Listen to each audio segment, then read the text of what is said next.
White Coal and Adam's White. Yeah. Got it. Totally honest.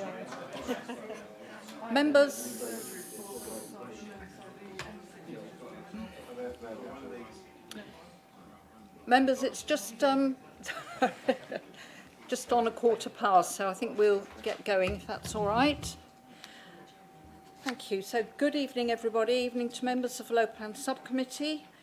Quite a few people in the audience this evening, and to anybody listening and watching on the Council's YouTube channel. Very nice to have you all with us for this meeting of Local Plan Subcommittee, 25th of June.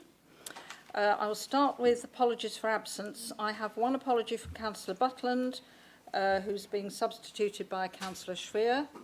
We are expecting Councillor Walsh, who may have got held up, but I'm hoping he will join us presently. Otherwise, everybody is here. Could I have declarations of interest, please? Any disclosable pecuniary or other registrable interest relating to items on the agenda, having regard to the Code of Conduct and having taken advice beforehand where necessary? Anybody? No? Okay, thank you. Minutes of the previous meeting. The minutes for the 12th of June have been circulated. Last week's minutes aren't quite ready yet. If there are no comments, Councillor Bowles-Flint, did you just move? Sorry, I don't know if you... I've scratched my leg. Oh, well that counts. I'll move them. Sorry, I thought I heard you say move. Can I have a second, Councillor Ritchie? And is that in agreement, the minutes? Thank you very much. Just sign those.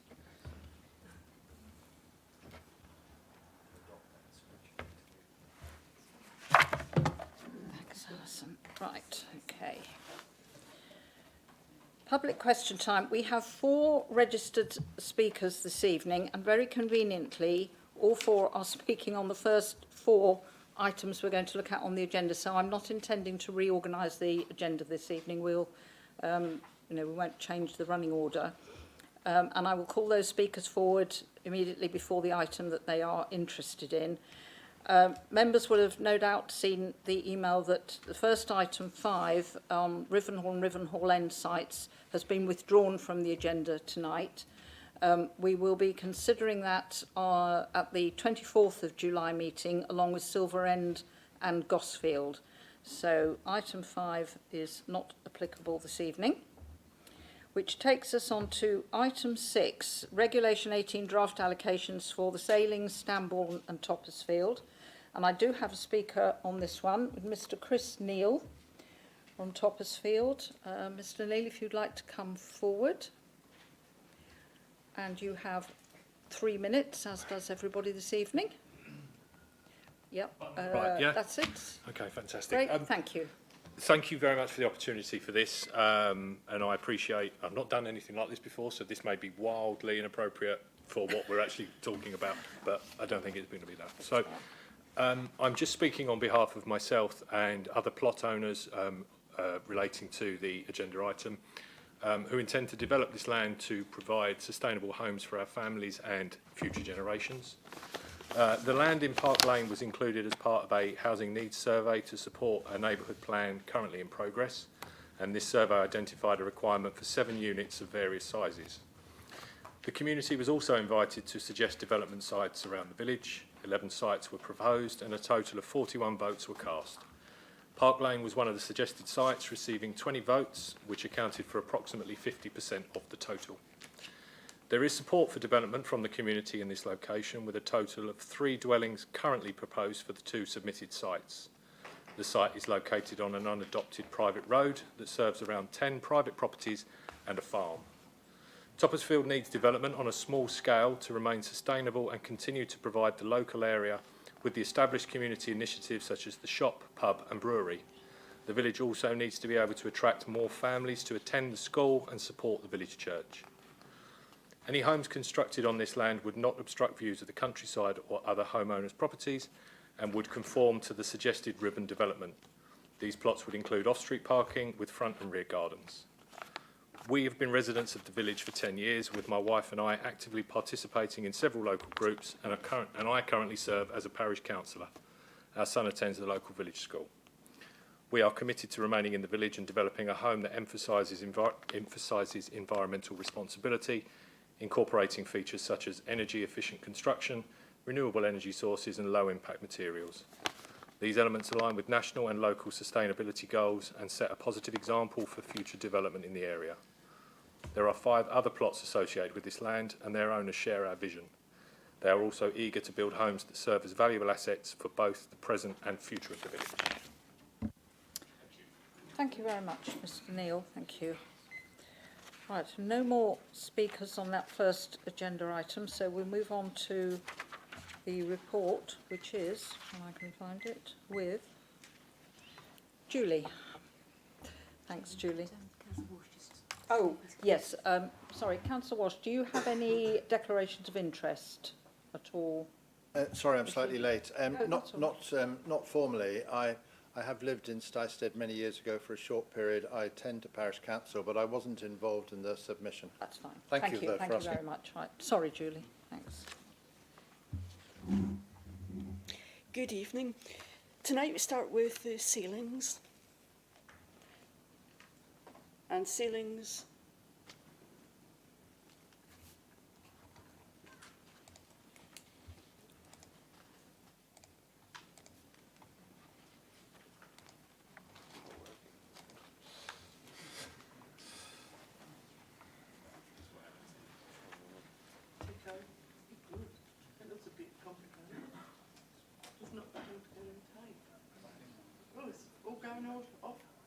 that looks like it's Right. Good. Right.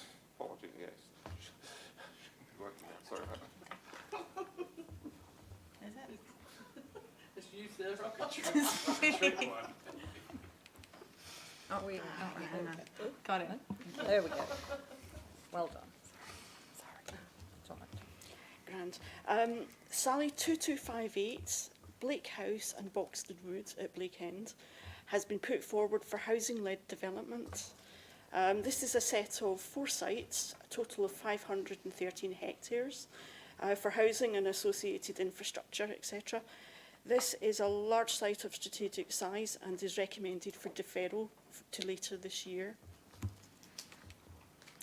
The next one, Sally 2259, land at Blake End, has been put forward for housing and affordable housing. The site has not been recommended for application for the reasons starting from paragraph 3.22 in the report. Stam, we're on to Stambourne now. That's Stam 2280, land adjacent to Abbasview Dyer's End, has been put forward for housing. This site has not been recommended for allocation for the reasons set out at paragraph 3.383. Sorry, I'll start again. 3.35. In addition to the reasons stated in the report, this site is also at a higher risk of flooding. The next site, Stam 2422, Ashfield, Yeldham Road, has been put forward for housing. This site has not been recommended for allocation for the reasons set out in 3.42.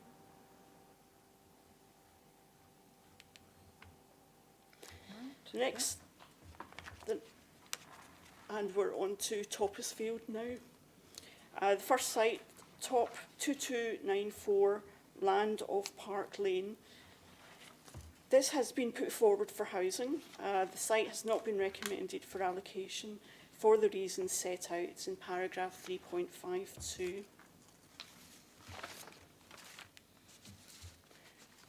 The next site, Top 2295, adjacent to 22 Park Lane, has been put forward for housing. This site has not been recommended for allocation for the reasons set out in paragraph 3.59.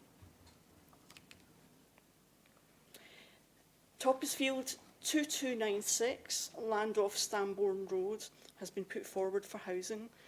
This site has not been recommended for allocation for the reasons set out in paragraph 3.66. Toppisfield 2426, land west of the Causeway, has been put forward for housing.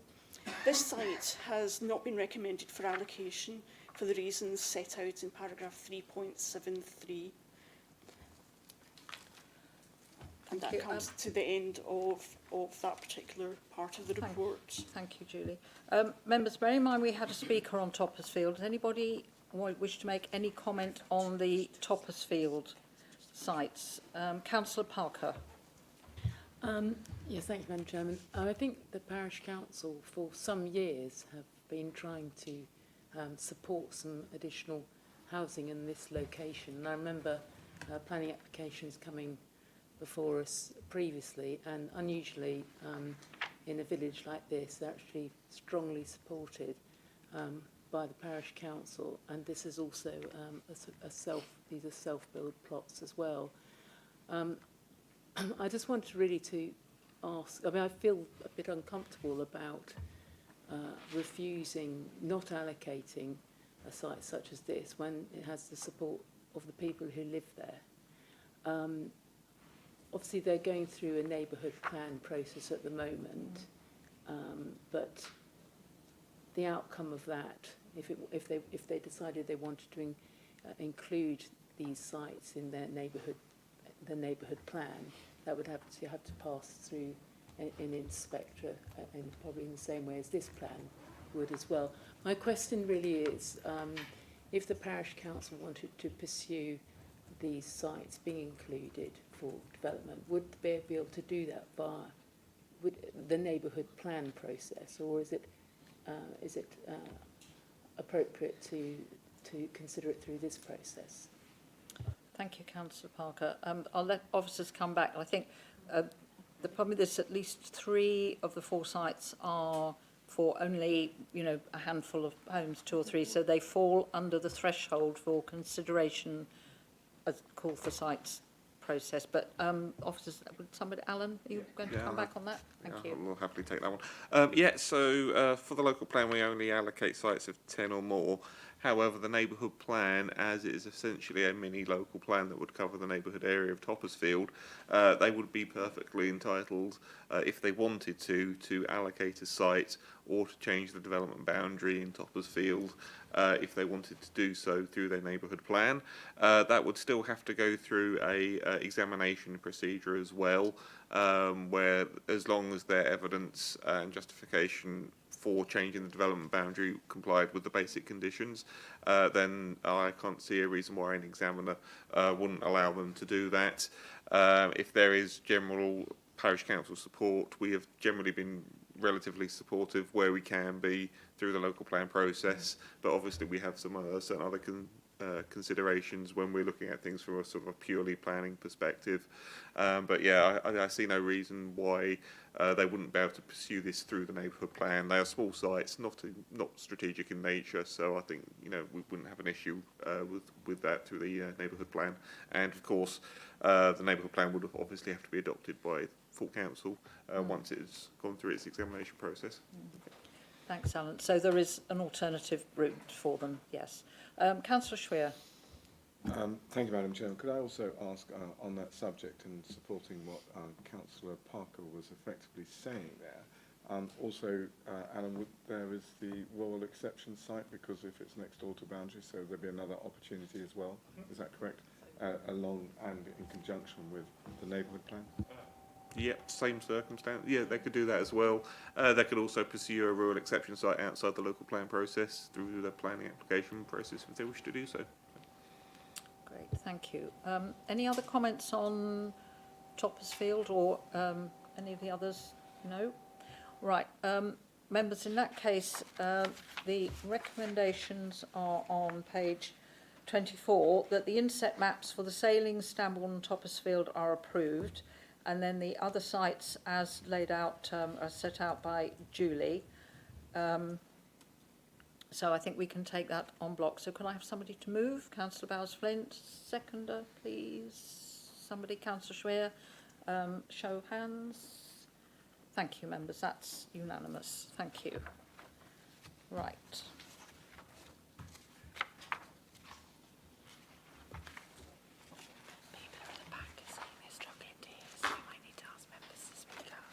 Okay.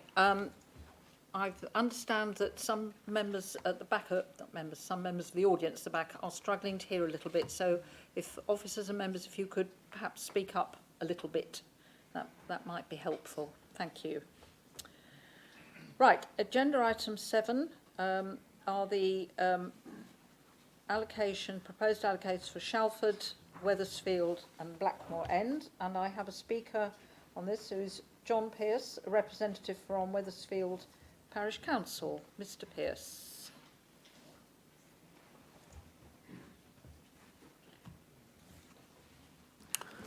Good evening, members. Good evening. Yes, Thank you. yeah, I'm John Pearce. I'm a resident of Weathersfield and a member of the Finchingfield and Weathersfield Neighbourhood Plan Team, which will be shortly submitting its submission version to your council in the next few weeks. I've been asked by the Parish Council to represent them this evening on the strength of our involvement with the neighbourhood plan. Now, the Parish Council does strongly support the recommendations 10 to 14 and is very pleased to see those recommendations, and they're consistent with the parish's own views, which are well summarised by officers in the report. The PC would clearly urge members to accept those recommendations.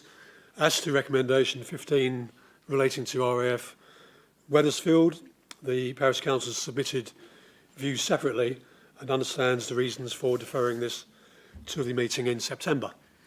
There is one issue, however, the Parish Council wishes to raise, and that is based on paragraph 2.1 of the report, which seeks member authority to consult on the inset map for Weathersfield. As indicated in 3.1.3.4 of the report, parish members consider the inset map for Weathersfield requires a small but important adjustment. Site Weathersfield, WETH 2301 at Hudson's Hill, currently before you, was the subject of an earlier call for sites allocation in 2016 in connection with the current local plan, together with 2 subsequent related planning applications in 2017 for 4 on a slightly smaller site and 5 dwellings respectively.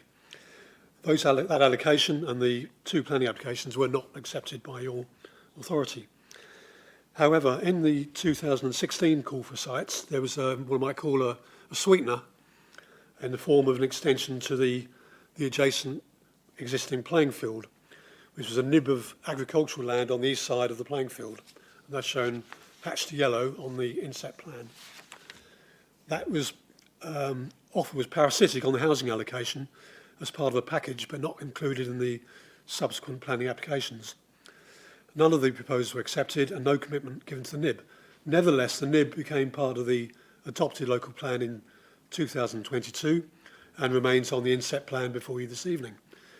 This nib is not part of the call for sites proposal, has no practical use to the playing field, is in the middle of an agricultural field, and if retained would leave the area of WETH 2301 isolated from remaining agricultural land of which it's part, and vulnerable to further proposals for housing development, which officers agree is poorly related to the development boundary. I'll just finish off, Chair, if that's okay. Yeah, yes, that's fine. Without a housing allocation, there appears to be no prospect of this nib being made available for community use and should remain part of the existing field. This would help safeguard the character of the countryside, the setting of the village and the conservation area, and an identified important view in the draft submission neighbourhood plan. The Parish Council asks, along with the endorsement of recommendation 14, that 2301 not be allocated for housing, this anomaly be removed and the nib deleted from the inset map prior to Regulation 18 consultation. In rejecting the earlier site allocation for housing, the nib was effectively rejected too and should not have been included in the adopted inset map. In the PC's view, this anomaly should now be corrected. Many thanks. Okay, thank you very much, Mr. Pearce. I'll ask officers to comment presently on the points you've raised. Thank you very much. Right, so this report is Julie again, please.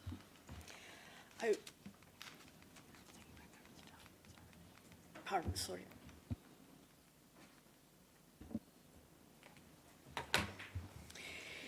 If we may, I will address Mr Pearce's request along with the proposed allocation towards the end where it is in order. Yes, that's fine. Thanks, Julie.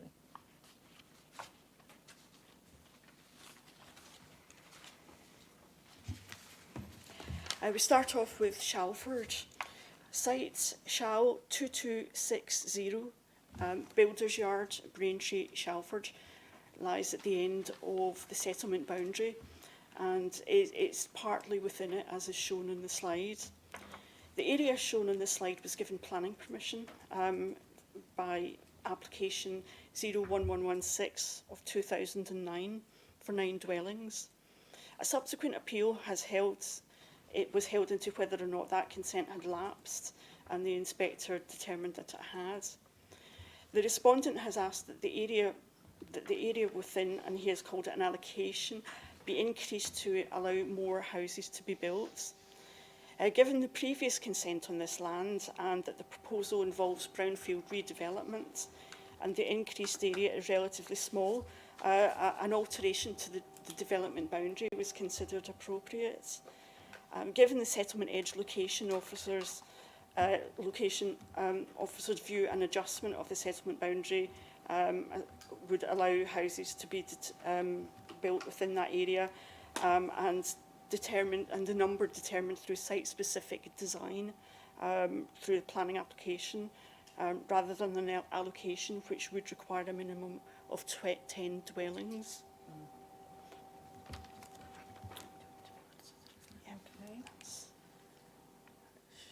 Okay. 2261. Sites Shal 2261, Weathersfield Mill, Braintree Road, has been put forward for housing. It has not been recommended for the reasons set out in paragraph 3.25. Yep. Shal 2262, Barnes west of Shearing Hole Farm, Braintree Road, has been put forward for custom and self-build housing. The site has not been recommended for allocation for the reasons set out in paragraph 3.35. Slide 2 shows the position in relation to the heritage assets and footpaths. Shal 2263 has been put forward showing 2 sites. So I'm looking at this in terms of parcel 1 and parcel 2. Land at Leverley Field, parcel 1, has been put forward for housing. It has not been recommended for allocation for the reasons set out from paragraph 3.48. Parcel 2 has been put forward for housing, but has not been recommended for allocation for the reasons set out from paragraph 3.69. This map shows a dark line separating the southwest of the site and showing it as ancient woodland. This is understood to be an artefact of the GIS system and will be rectified. Shal 2264, land adjacent to Tanner's Yard, Braintree Road, Shalford, has been put forward for housing but has not been recommended for approval for the reasons set out from 3.69. Shal 2421, Millbrook, Weathersfield Road, has been put forward for housing but has not been recommended for allocation for the reasons set out in paragraph 3.79. Yeah. And we're on to Weathersfield now. Weathersfield 2297, Grace Farm, Weathersfield, has been put forward for biodiversity net gain purposes and has been recommended for allocation for the reasons set out in paragraph 3.90. Weathersfield 2298, Gardener's Cottage. Oh, sorry, Julie. Yes, Councillor Finkel. Make a query here. And in 3.83, it states that none have been recommended for approval. Which one was that?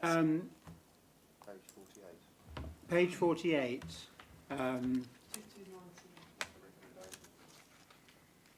table. Just above it. Still have the table here. Recommendations, Yeah. actually, obviously. 4 proposals, la-di-da. Of the remaining 2 proposals, one proposes land for biodiversity net gain and the other proposed renewable energy and mixed use is yet to be determined. None have been recommended for approval. Yes, apologies. The correct position is on 3.91 of the report, which is that we are recommending just this 2297 for biodiversity net gain. Right. Yeah. Yes, Councillor Walsh. Very briefly, on a related point, I think the officer just said, and later on in the report, paragraph 2.10, it says site 2297 is allocated for biodiversity net gain. Maybe it's a simple clerical error, as it were, but in paragraph 2.10, it says the same site is not allocated for diversity net gain. Apologies. Yes, there's an included not as an error, but the correct position is 3.91. It is recommended for allocation Just wanted as to BNG. check. Thank you. Okay, thank you for that clarification. Right, Julie, where were we? 2297. 2298. Oh yeah, right, sorry, so 2297 is allocated for BNG, all right? Nobody, any comments more on that? Right, okay, fine. The next site is 2298 Gardener's Cottage, Codham Mill Lane, has been put forward for custom and self-build housing, but has not been recommended for the reasons set out in 3.99. Okay, Weathersfield 2299, land off Braintree Road, Weathersfield, has been put forward for housing, but has not been recommended for allocation for the reasons set out in 3.113. yep, Weathersfield 2300, land adjacent to Rosemary Cottage, has been put forward for custom and self-build housing, but has not been recommended for allocation for the reasons set out from paragraph 3.126. okay, Weathersfield 2301, land at Hudson's Hill, Headingham Road, has been put forward for market and low-cost housing, but has not been recommended for allocation for the reasons set out from paragraph 3.143. okay. Yep, This slide refers to the land to which the speaker referred, and you can see the yellow notation on there. You can see a small area to the northeast, and officers are content to remove that small area as requested. right. Anybody have any comments on that? No? Councillor Parker? Yes, the only comment I wanted to make really was on in Shalford, parcel 1, I think it is it 2263? It's just again the same point that I made in relation to Topsfield, is that the parish council do support development on this site. But again, I think they are going through a local plan, neighbourhood plan process at this moment. So if they wanted, I mean, it doesn't, it would be above our threshold of 10 dwellings, but if they wanted to include it, they could either do that through the rural exception site or through the neighbourhood plan process, or we could allocate it here. Sorry, remind me again, which site, which one number in Shalford?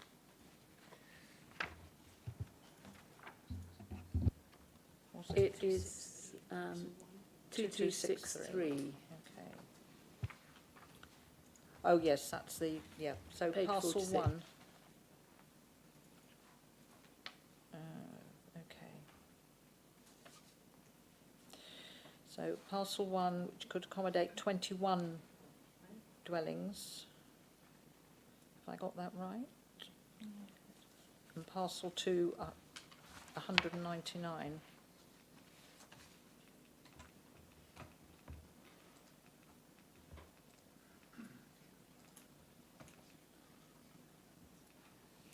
So are you suggesting, Hans Parker, that the committee could allocate parcel 1?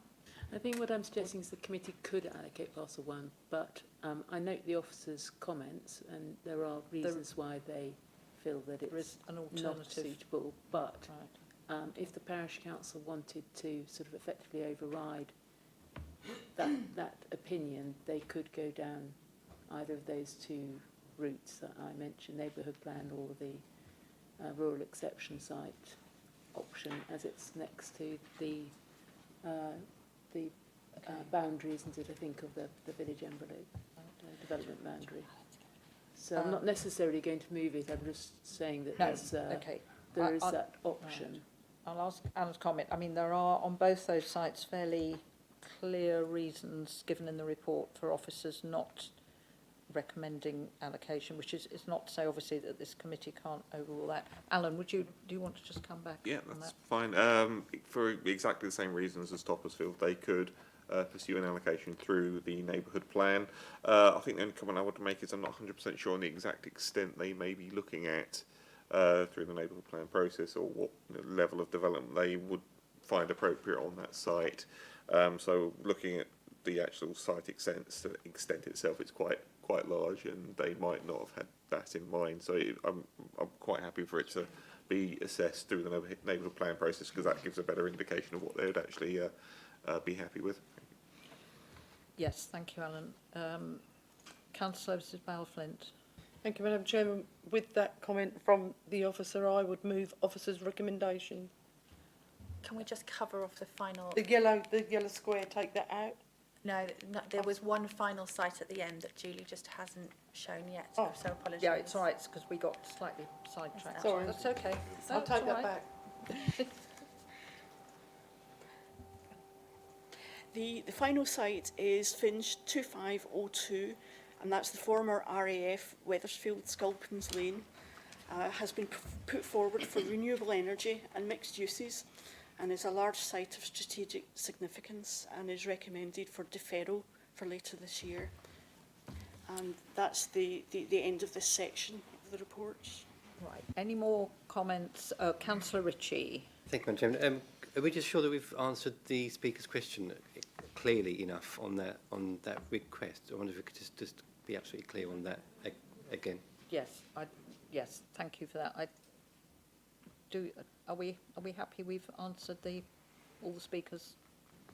I think the point around the amendment to the inset map, we are happy to make that, to recommend that, so we can include that within the So we will be doing that. regulation 18 draft plan. Brilliant. Thank you. Okay, thank you. Right. Councillor Bowes. Oh, no. Sorry, Councillor Abbott. Sorry. Yeah, just thank you, Manager. Just to make the same point I did in the previous meeting. This is great when we can see the sites that are going to be deferred, but for some going through, it's not all of them that happens. I mean, when I was looking at the Rivenhall ones last night, there are some big sites that come into Rivenhall Parish, which were not on the maps. So just that each time we're looking at a parish, even if we're deferring it, if we can see what we're deferring, it'll be helpful. Okay. We will include them on the presentations, yeah. Right. Thank you. Okay. Right. Do we think, officers, that we can take these recommendations en bloc, or shall I do them separately, Shalford and then Wethersfield? I think we can do them en bloc, can't we? All right, members, we'll... The amendment to 10. Yes, yep. So, the recommendations are that the inset maps for Shalford and Wethersfield are approved for public consultation, and then the recommendations as set out with the amendment for recommendation, I've lost it already, Sarah. 10. 10. Yes, is recommended. Yes, is to be recommended for BNG, not allocated, and we will also accept the amendment for removing the yellow block, I'm calling it. Yes, so which is it would not be to terribly allocate technical. site 10 for BNG, and it would be to remove that nib and The update nib, the inset that's map. it, yes. Right. Thank you, Councillor Bowes-Flint. Second, Councillor Ritchie. And a show of hands, please. Thank you, members. Got that one. Right. Good. Okay. Right, we move on to agenda item 8, which is site allocations and inset maps for Steeple Bumpstead, and I have a speaker on this, Mr. Philip Whitome from Steeple Bumpstead.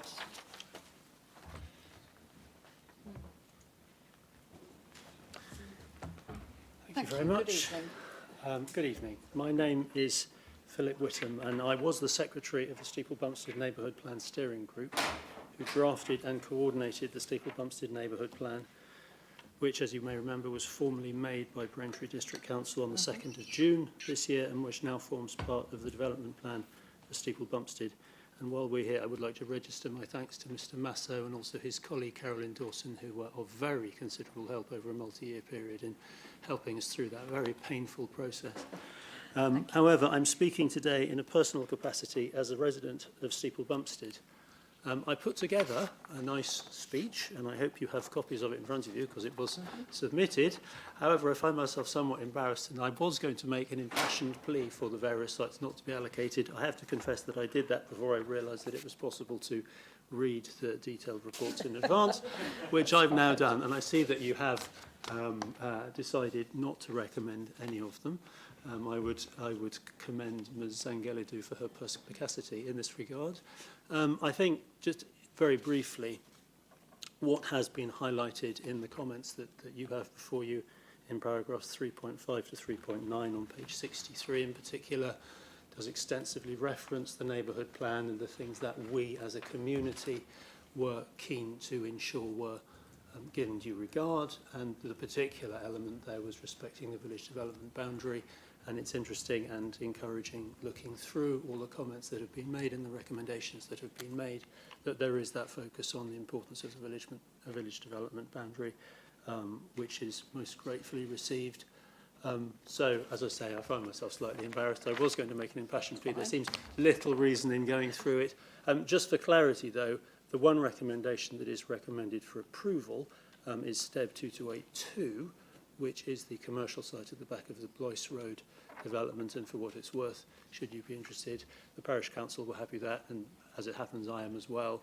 It seems perfectly suitable to me, apart from potential flood risk, but I think that has been referenced. So thank you very much, and apologies for wasting your time to a certain extent, but most happy to see the recommendations that are being made. Thank you, Mr. Whittam. Not a waste of time at all. Very succinct. That's fine. Good. So we turn to the report, which is this one is with Katerina. Thank you, Chair. Chair, members of the committee. Steeple Bumpstead, a second-tier village, is characterised by a strong rural and historic setting. It benefits from basic local services, but remains constrained by heritage assets, limited infrastructure and environmental sensitivities. As such, development should remain limited and plan-led. The Steeple Bumpstead Neighbourhood Plan, adopted in June 2025 with overwhelming community support, reinforces this position, focusing growth within the existing village boundary and placing strong emphasis on protecting local character and heritage. 6 sites were assessed through the 2024 call for sites process. 1 was proposed for employment and 5 for housing. If we can go and see the sites. Site STEB 2281, land north of Hillions Road. It's 0.40 hectares. It's not recommended for allocation. The rationale and supporting details for this recommendation are provided in paragraphs 313 to 316 on page 64 of the agenda. Thank you. Next one, yeah. Yep. Site STEB 2282, Blois Meadow Business Centre, was proposed for employment and is recommended for employment allocation due to local economic benefits despite being in flood zone 3. A few words about this site.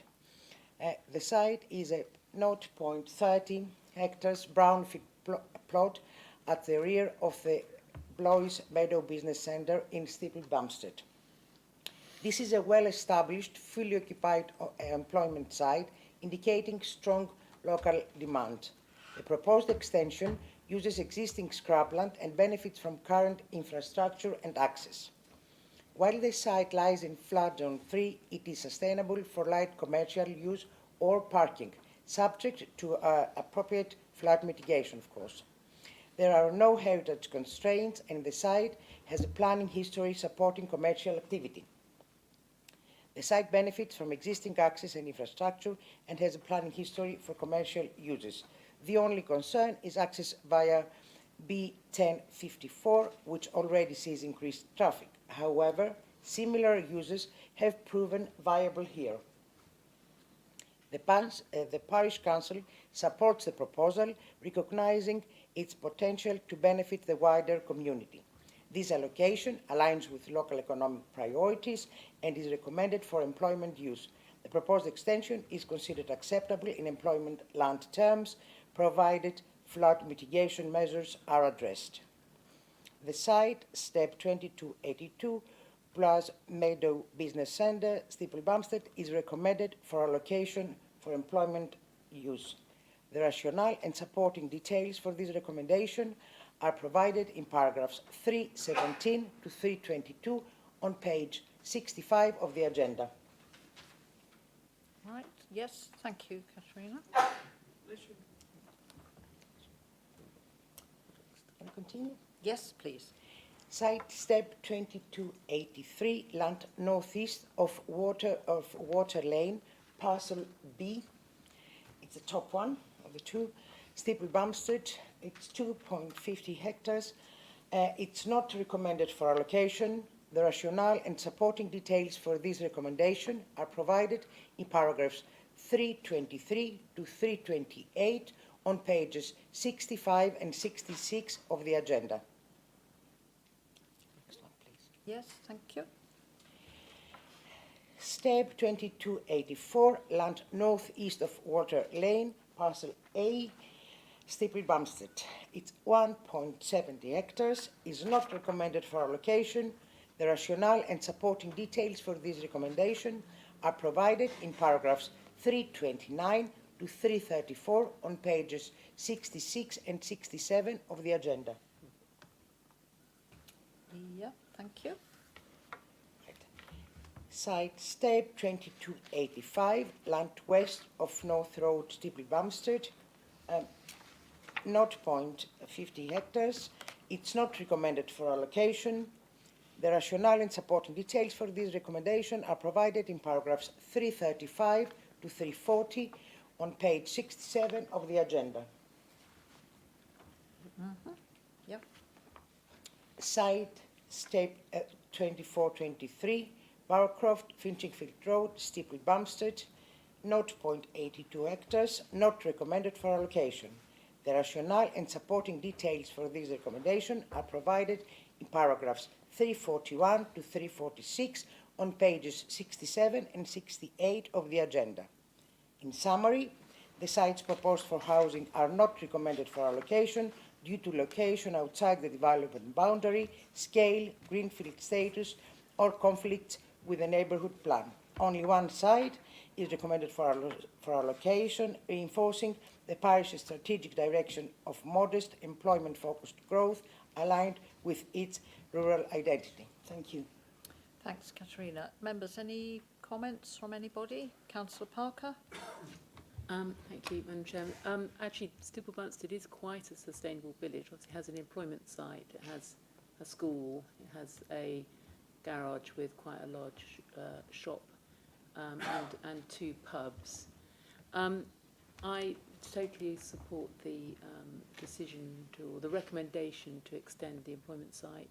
It is a very popular employment site, sort of ideal sort of thing I think we'd like to see in rural employment sites.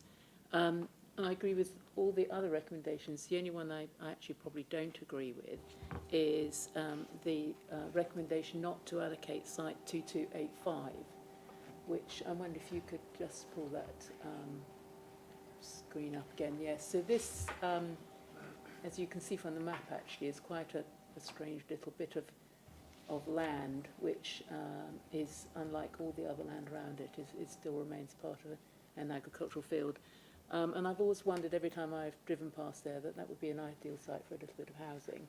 And I noticed that the Parish Council 3.9 of the officer's report, I know this has been through a neighbourhood plan process, and I don't know from the officer's report whether this site was included in that, presumably not.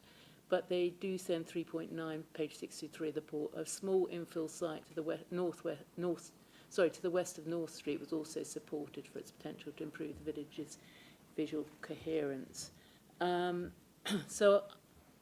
And also in relation to a specific site, the 3.37 the report says the Parish Council expressed conditional support. So I think the comments that I made previously in relation to Topsfield and Shalford don't apply here because it has gone through the neighbourhood plan process. Obviously the rural exception site option also still applies, but I personally think we actually should allocate the site.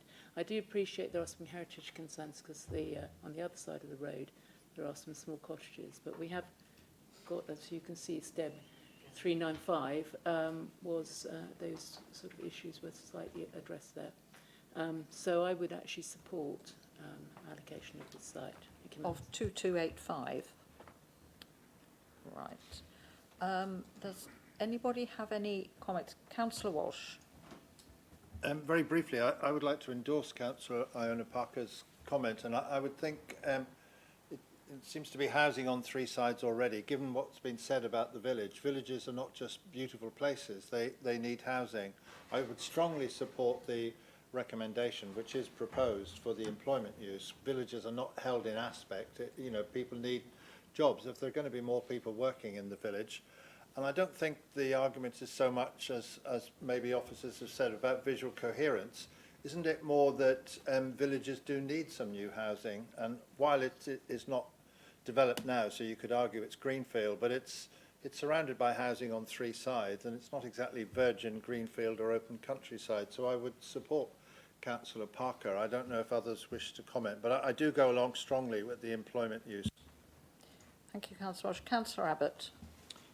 Thank you, Madam Chairman. I don't have the full agenda in front of me. Could we be reminded about the capacity of the site and also whether there are any environmental constraints on it? Officers, Alan, you coming back on that one? Yeah, I can do that. So 2285, half a hectare. I think now you put it forward for about 12 dwellings. Capacity. Yeah, so the capacity of about 12. So yes, it is within the site size that we do allocate and move the development boundary. In terms of environmental constraints, I believe they're quite limited, but yeah, I think they have been covered fully in the report. I think the only concern we may have, which could potentially affect the overall capacity of the site, is its gradient. So that could potentially be limiting on it. But other than that, I don't have any particular issues. Thank you. Well, based on that, I tend to go with the local knowledge from the councillor and support that allocation. All right. I think what we will do then is to take. Yes, I think we'll take a vote on that one separately, 2285, given the comments around the room. So, would somebody like to propose that that site is? Can I just make a Yes, Councillor Martin. Did you say gradient? Because there have been some issues recently.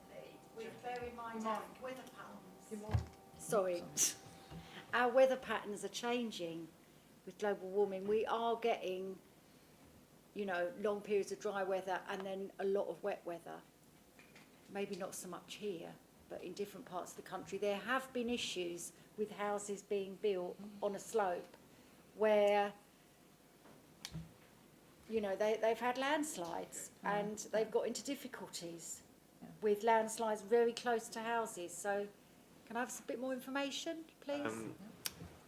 Yes. I think it would probably be more of a detailed matter that would probably be best addressed through a sort of a proper site survey if a plan application were to be submitted on the site. So yeah, officers did know that there was a gradient on site. Don't know whether that would be severe enough to cause any land slippage issues or anything like I think something like a 10% gradient is considered steep within sort of the highway code, so anything greater than 10% could be a problem.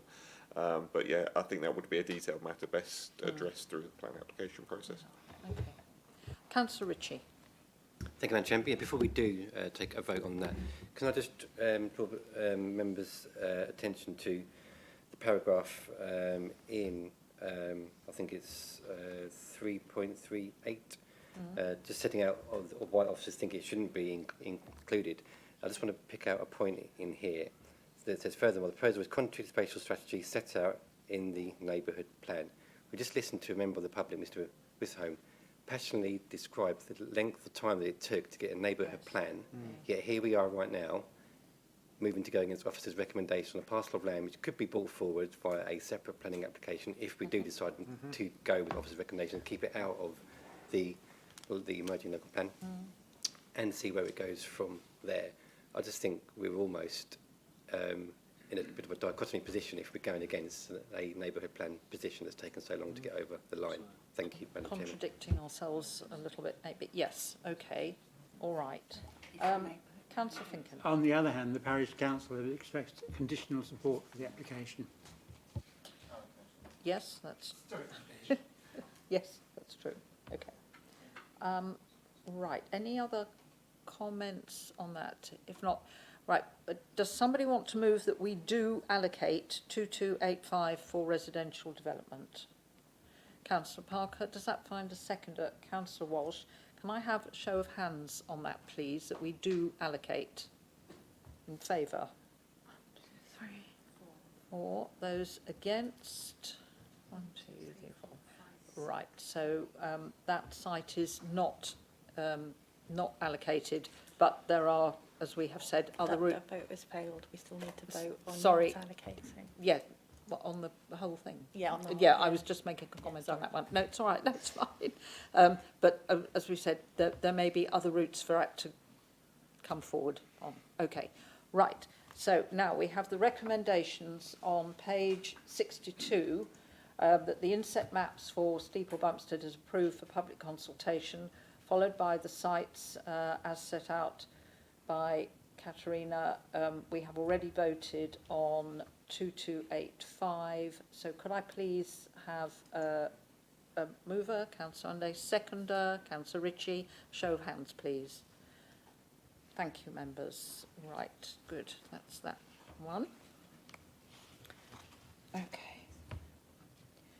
Right, now we move on to item 9, which is the draft allocations for Stystead, and I have a speaker on that, Councillor Alan Routledge from Stystead Parish Council.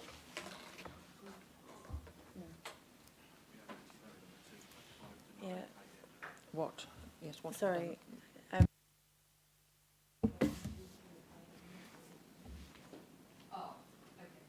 Right. Apologies. I'll be with you. Stay where you are. I'll be with you in just a minute. Right. It has been pointed out to me we actually need to take a vote on 2285 as not being allocated. My apologies. All right. So could I have a mover that it is not allocated, Councillor Ritchie, seconded by Councillor Bowes-Flint, and a show of hands, please, that it is not allocated. Right. That's carried then. Thank you. Right. Am I straight now? Yes. Jolly good. Right.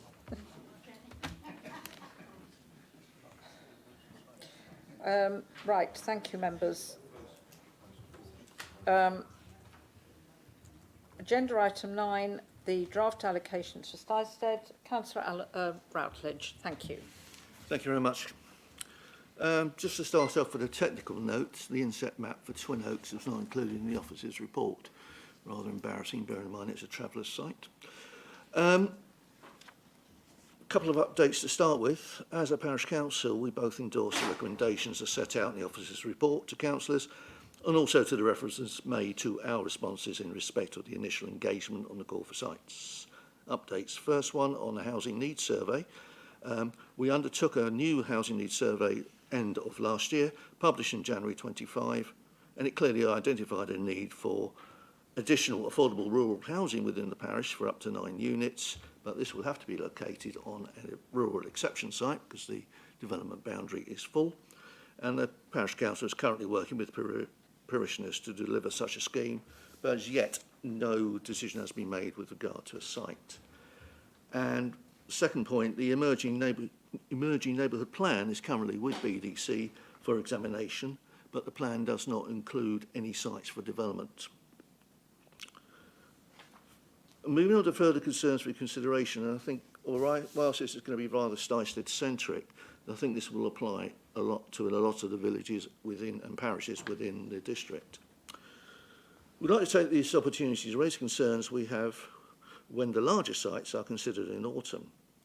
The map for Stystead shows the effect of the call for sites, where it virtually is surrounded for the call for sites, similar to Silverend and Cressing, and that happens elsewhere. This has been a very large cause of concern for many parishioners when the map was published, especially as we are still awaiting the results of the Essex Mineral Plan consultation. On the side issue, one has to question whether or not we actually live in a rural district, or is it just a whopping great land bank for development.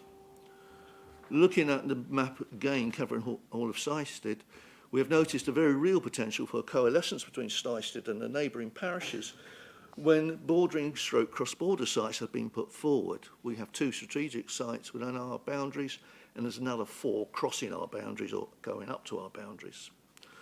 The local perception is that Cressing is already part of Braintree town. If any of the sites referred to above were allocated in full, an unacceptable urban area would be created within the parish boundary of Stystead, which would also be remote from the core village. Even if these are allocated in part, there will still be a very concerning creep from Cressing and Bradwell towards Stystead.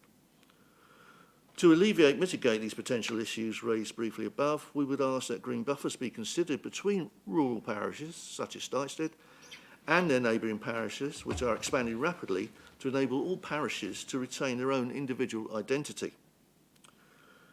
The landscape of Stystead is considered to be by all residents a very precious feature of the parish. And I've given you the quote from the Landscape Character Assessment.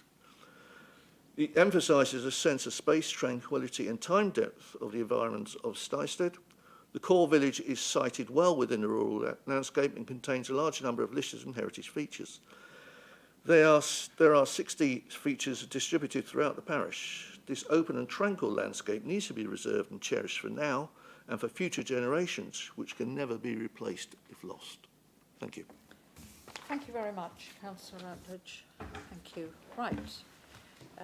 That's the end of speakers for this evening. So we turn to the report, which this one is with Alan. That's right. Thank you very much.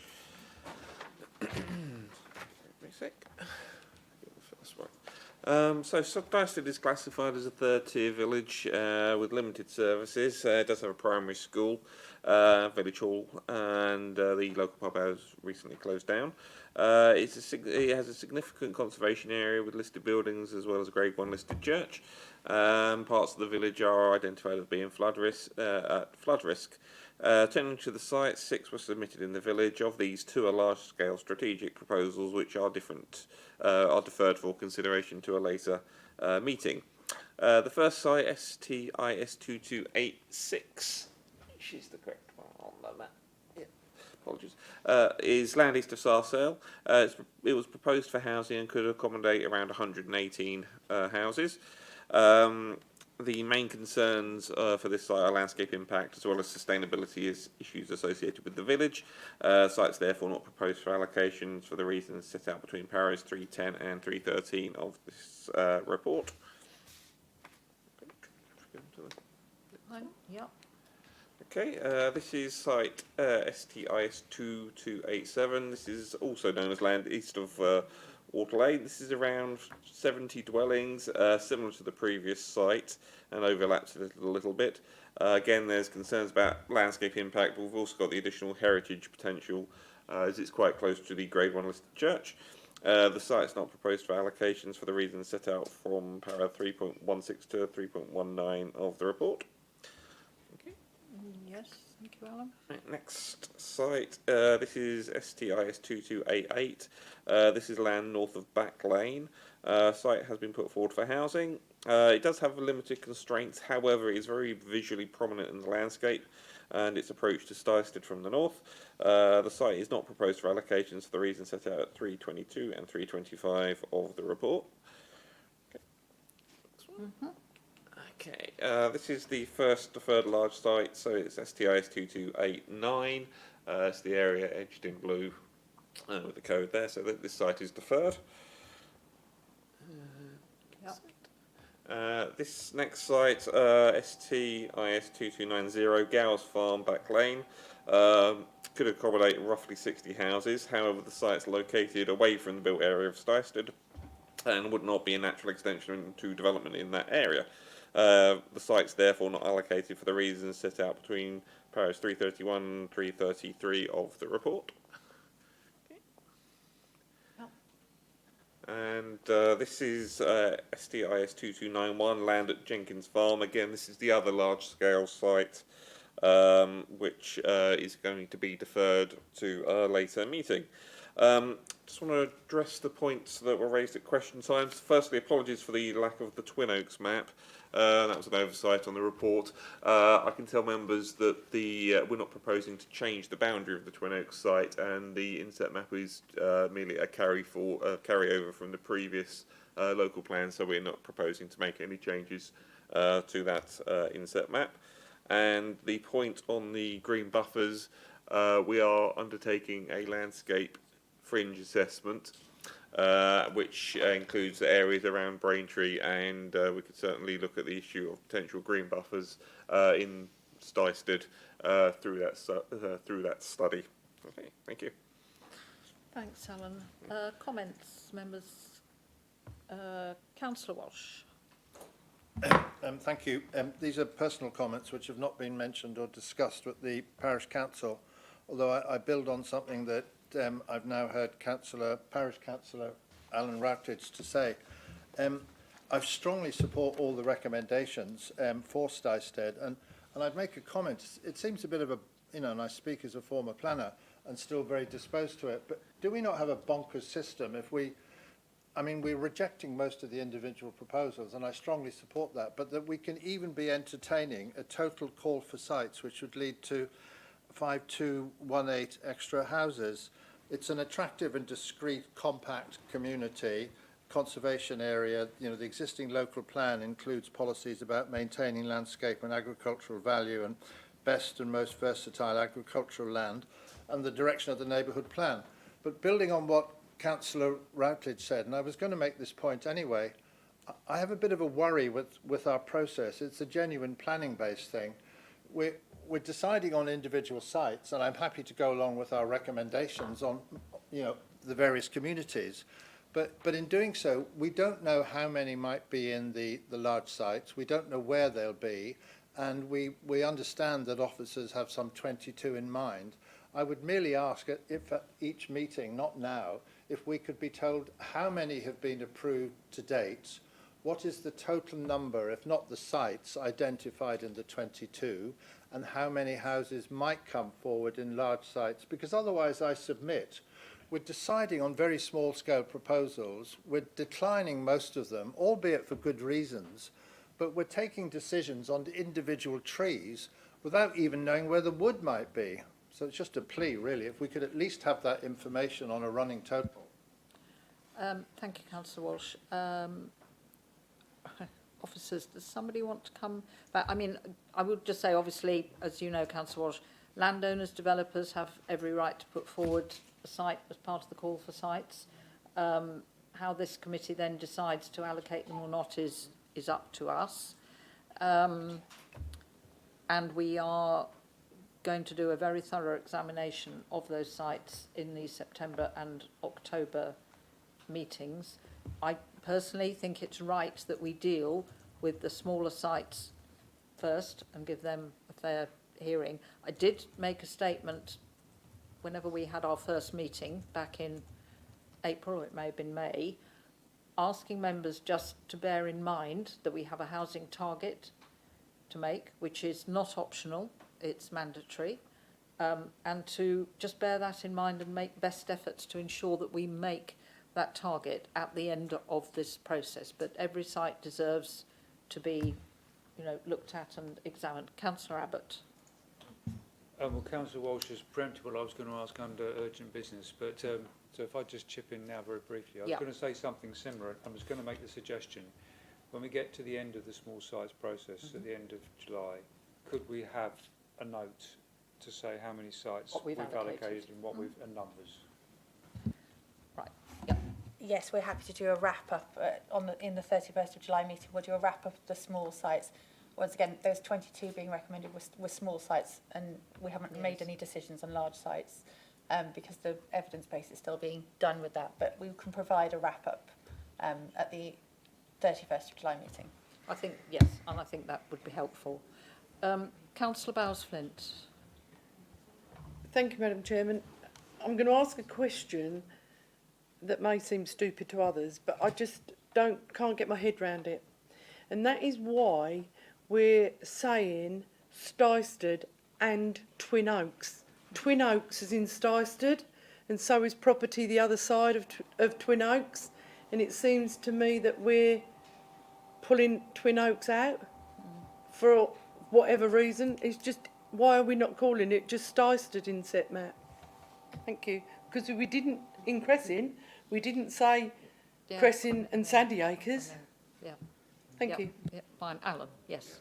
That's purely because Twin Oaks is some distance away from the village of Stystead, and previously when members identified it, they wanted to make sure that the site wasn't going to grow, and therefore we needed to have a defined extent for it on an inset map. Sandy Acres doesn't have that same extent because that wasn't raised as a concern at the time. It's also a very well-established site. So the reason it has its separate inset map is because members wanted to see what the area was contained within that area, but purely because it's such a way away from Stystead, we just need to have it. It needed to have its own inset map. So, Madam Chairman, with that, what about the properties that are around Twin Oaks and the other side of it? It's also questionable that Twin Oaks hasn't grown, because there are a lot of people, especially those in Stystead, who will say that it has grown, including myself. Okay. Yes, Alan. Just to say that the development boundary for Stystead has been drawn to reflect the extent of the village of Stystead. I mean, there may be other properties that are within the parish of Stystead. However, I think from a practical point of view, showing an inset map that is focused on the main area where you want growth to take place, either within the development boundary or where you don't want it to take place, outside the development boundary, I think it's, from a practical sense, showing where the development boundary is the more appropriate way of expressing that in the local plan. Right. Councillor Abbott. On that, is there a minimum number of houses you would draw a development boundary around? I'm thinking around hamlets or extensions to villages which are away from the main centre. I'll refer members back to the development boundary review methodology document that was agreed in August 2024. I believe we defined hamlet as about 20 dwellings, and that doesn't necessarily mean we would draw a development boundary around it. If you are drawing development boundaries, that basically means you're accepting that a particular area is suitable for further growth, and you could also allow for other things like rural exception sites, that sort of stuff. Generally speaking, we only draw development boundaries with parish council support, and also where we feel there is a need to encourage a site to come forward for development. An example where we've tried that would be the Surrey hamlet next to Coggeshall, where we wanted the pub site to come forward, so we gave the area a development boundary. Not that that's actually happened yet, so that's an example. So it's sort of a play it by ear almost. Okay. Councillor Cunningham and then Councillor Parker. Thank you, Madam Chairman. Some very interesting points being made. I have to declare a bit of a sentimental soft spot for Stystead. I went to play school there many years ago in the village hall. That was at the end of the 1980s, and I think the Berlin Wall was probably was still up then, and certainly the number of fields around Stystead and Braintree as you came out onto the Colchester Road and then across through the Coggeshall Road into Braintree Town Centre before the Braintree bypass was there, round the one-way system, which was the 120, and out the London Road to where home was. Yes, a lot more fields around there. So I can appreciate the need to maintain the local character there. And I can also totally appreciate the sentiment and concern when you see vast maps of red shaded in around the various different communities. And I understand that creates a great deal of anxiety, but I think, again, it's worth reminding that actually the number of houses allocated, whilst the figures may seem on the large side, and they have increased, and that's not through local requests that they've increased, that's directives from elsewhere, which government impose on local authorities, and we're all aware of that slightly unfortunate conundrum. It doesn't mean that all of these red sites will be allocated in the local plan. And I would respectfully say that actually this is going to be the norm for many years to come, until there is a fundamental shift in attitude in terms of how we build for the future.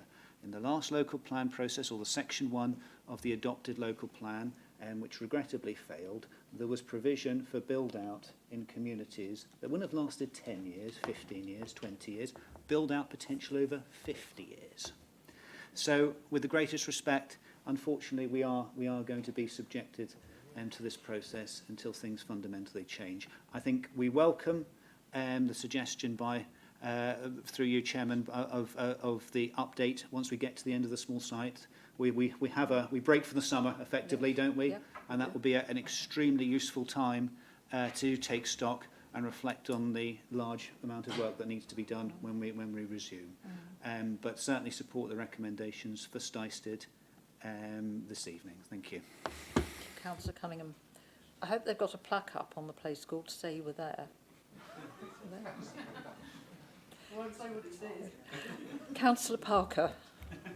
Yes, just a clarification from my point. Is there an inset map around? Is there a development boundary around Twin Oaks or not? And obviously we don't have No any. development boundary. It's identified as a gypsy site. Thank you. Traveller site. Apologies. Right.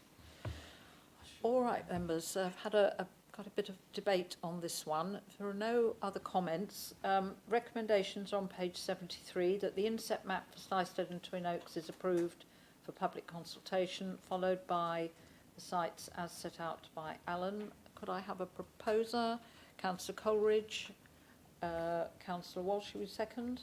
Yep, and a show of hands, please. Thank you, everybody. That's unanimous. Thank you very much. Right. So we move on to item 10, Regulation 18 draft allocations for Sturma. And this is, I think, Alan. Again, yes. Thank you. Okay, thank you. That's good. So, Sturma is currently identified as a third-tier village in the local plan. It's in the very north of the district, adjacent to or very close to Haverhill.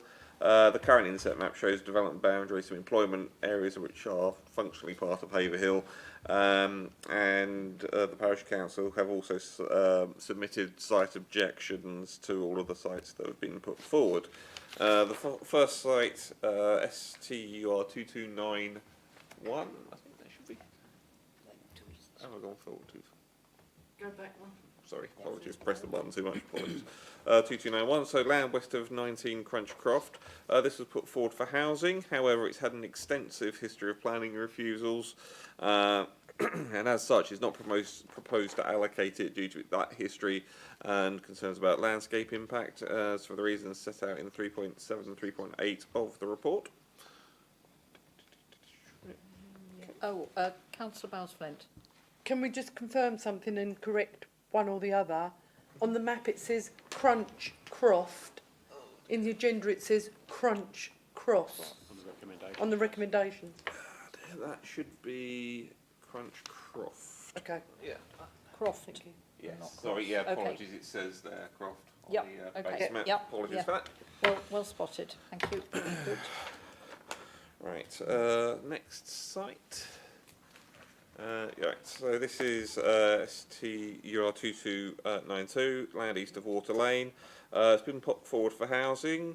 It's not been proposed for allocation. The site would constitute unnatural development within the village. The reasons set out for not allocating are from paragraphs 3.11 and 3.12 of the report. It's the top one.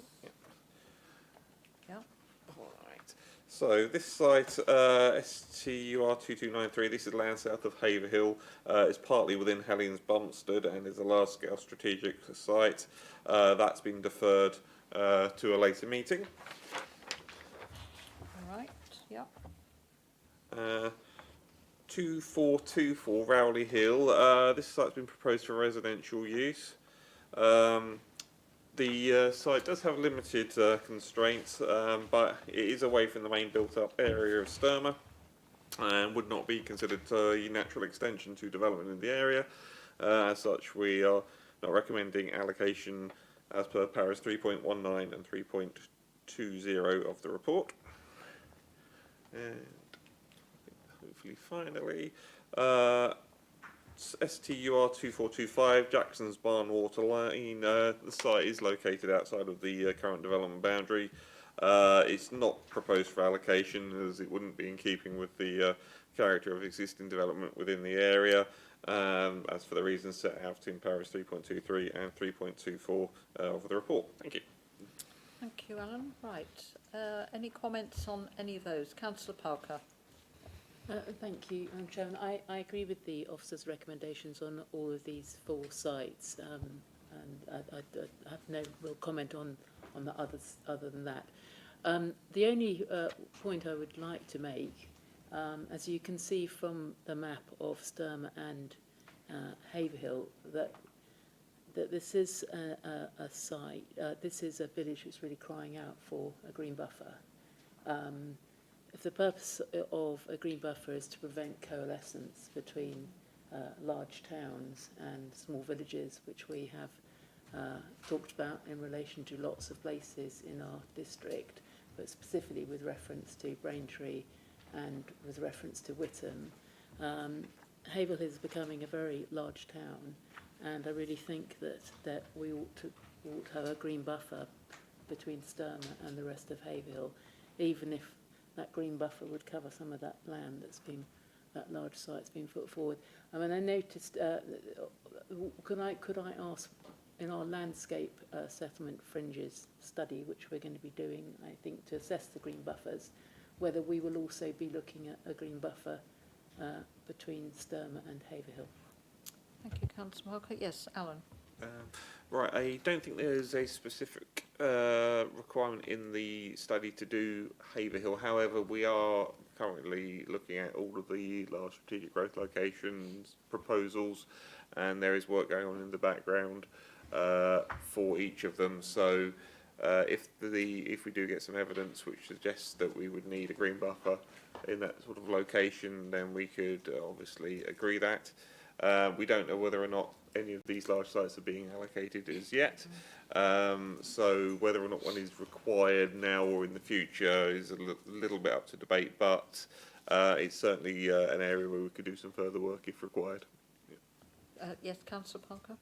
Yes, I really strongly think that we should be doing some work on preventing coalescence between Haverhill and Sturmer. I'm a bit disappointed that actually there hasn't been, there's sort of this bit of pushback against this suggestion. I think there's always been a desire really to prevent Sturmer joining up with Haverhill, just in the same way as there's a desire to prevent Rivenhall joining up with Witham and Rain joining up with Braintree. So I would strongly urge that we do that, and that there is some consultation with the parish council as to what sort of evidence they would need to put forward for that. And so I would, yeah. All right, thank you. Well, I'm sure that's noted, and I'm sure planning policy officers would be happy to offer some advice to the parish council on what they might need to do. Okay. All right. There's no other comments, members. The recommendations are on page 82, that the inset maps for Sturmer are approved for public consultation, and then the recommendations as set out by Alan. Could I have somebody to move? Oh, just with the one correction of the address for 2291, which is Crunchcroft, not Cross, yes. Councillor Munday, you moving? Yes, thank you. And seconding, Councillor Parker. Can I have a show of hands, please? Thank you, everybody. Right, agenda item 11, draft allocations for White Cone. This one is being taken by Katerina. Thank you. Thank you, Chair, members of the committee. This report outlines the site assessment for White Cone, a 30-year village defined by its linear rural form, rich history and sensitive ecological setting within the Colne Valley. The village's limited infrastructure and services mean it's not a focus for strategic growth. The White Colne Village Design Statement and Parish Council both reinforce the importance of keeping development within the existing boundary. 2 sites were submitted through the 2024 Call for Sites process. The sites are WHIC 2302, land north of Colchester Road, proposed for housing with a capacity of 82 dwellings, and site WHIC 2306, The Meadow, Colne Park Road, proposed for self-custom-built housing. Both sites lie outside the defined development boundary, raise ecological and access concerns, and are opposed by the Parish Council. Notably, WHIC 2306 was previously diffused and dismissed on appeal, with the inspector citing harm to the village character and landscape. Accordingly, both sites are not recommended for allocation, as they are incompatible,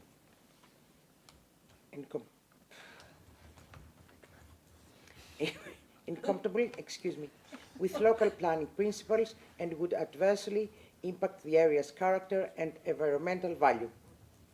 The rationale and supporting details for these recommendations are provided in paragraphs 314 to 319 and 320 to 325, respectively, on pages 91 to 93 of the agenda. Thank you. Thank you, Katerina. Any comments? Councillor Cunningham. Thank you. I'm happy to move officer recommendation on that. Thank you. Yes, good. Does that find seconder? Councillor Abbott. Can I have a show of hands, please? Thank you very much, members. Good. Item 12, draft allocations for White Notley. I'm not sure which officers. Alan, you taking this one? Right, good. Thank you very much. Thank you.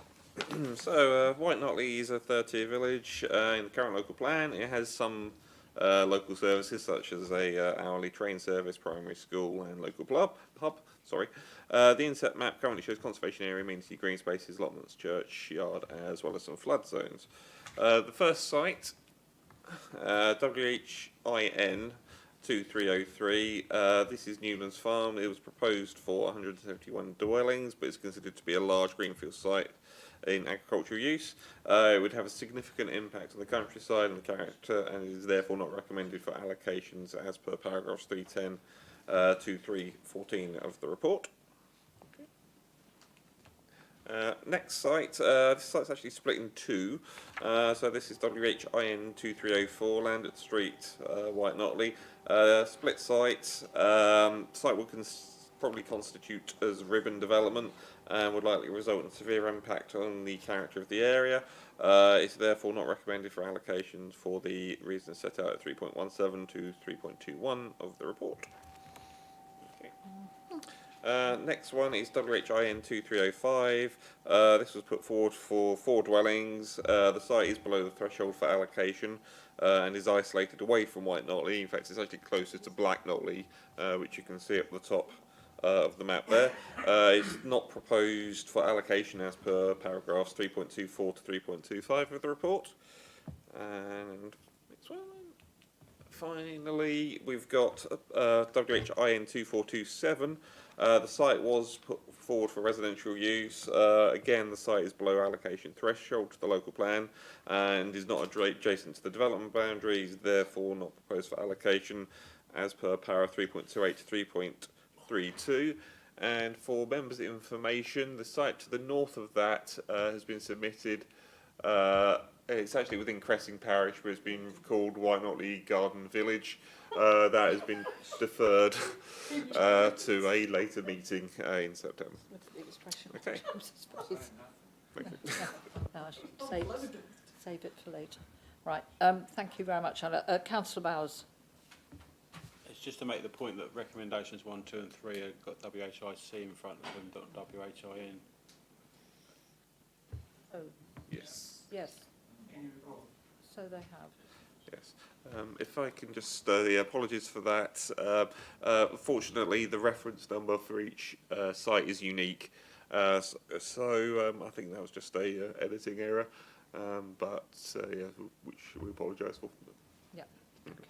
Thank you. Right, Councillor Bowles-Flint. Madam Chairman, I can't let this go, that White Notley, it's been stated that it's got a station. It has got a station. It's the most underused station in the whole of Essex. So it's not as elaborate as what it says, although Cressing, I understand, have had a lot of its development because they have got a station, and I would hate the same thing to happen to White Notley. Thank you. Right, point taken.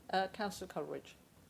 Can I just add to Councillor Bowles-Flint, it's also the most inaccessible station probably in Essex. Right, thank you, okay. Right, okay. Right, so no other comments on that.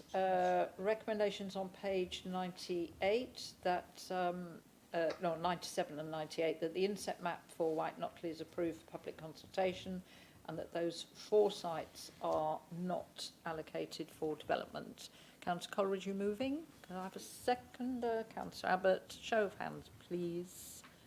Thank you, members. Right, good. So we move on to agenda item 13, which are the draft allocations for Wickham St Paul. Katerina, I think you're taking this one. Thank you. Thank you.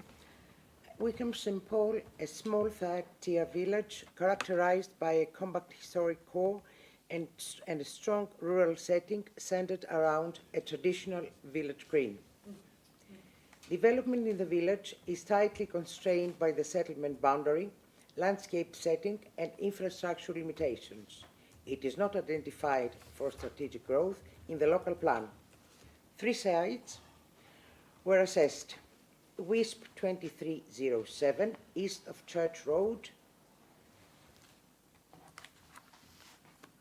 WISP 2308, rear of Wayside Cottage, and WISP 2309, west of Church Road. On the, in these slides, on the right, you can see all 3 of them. And if you, yeah. All 3 lie outside the defined village envelope, involve backland development, and are on high-quality agricultural land. The Parish Council has unanimously objected to all proposals, citing infrastructure shortfalls, lack of need, and planning history. Therefore, all 3 sites are not recommended for allocation due to being outside the boundary, backland nature, high-quality farmland, and lack of infrastructure. The rationale and supporting details for these recommendations are provided in paragraphs 320 to 315 for WISP 2307, 316 to 318 for WISP 2308, and 319 to 321 for WISP 2309. These are on pages 009 and 010 of the agenda. Thank you. Thank you, Katerina. Members, any comments? Councillor Parker first, I think. Just a very a short comment, Chair, on paragraph 3.20. It's relation to the land west of Church Road. It states that the land is classified as grade 1. It's not grade 1, it's grade 2. So we don't have any grade 1 land, I don't think, in the district. It's just a small point. Just for, Right. but otherwise I'm happy with the support officer's recommendation. Councillor Bowes-Flint. Thanks, Madam Chairman. Just a small typo. On page 107, under the recommendations, it's saying Wickham St Paul's, and it's no S. It's Wickham St Paul. That's all. Yes. Thank you. Okay, fine. Right. Anything else? Nope.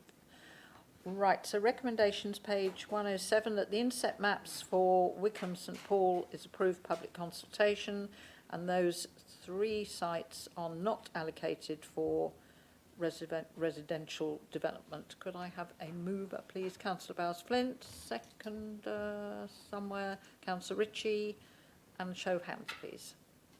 Thank you, members. Right, that concludes the agenda for this evening. We now have a break of 4 weeks. Well, from this committee, you don't get a break from anything else, but you get one from this committee. And we reconvene on the 24th of July. But I'll close this meeting at 8:45. Thank you very much, officers and members. Thank you.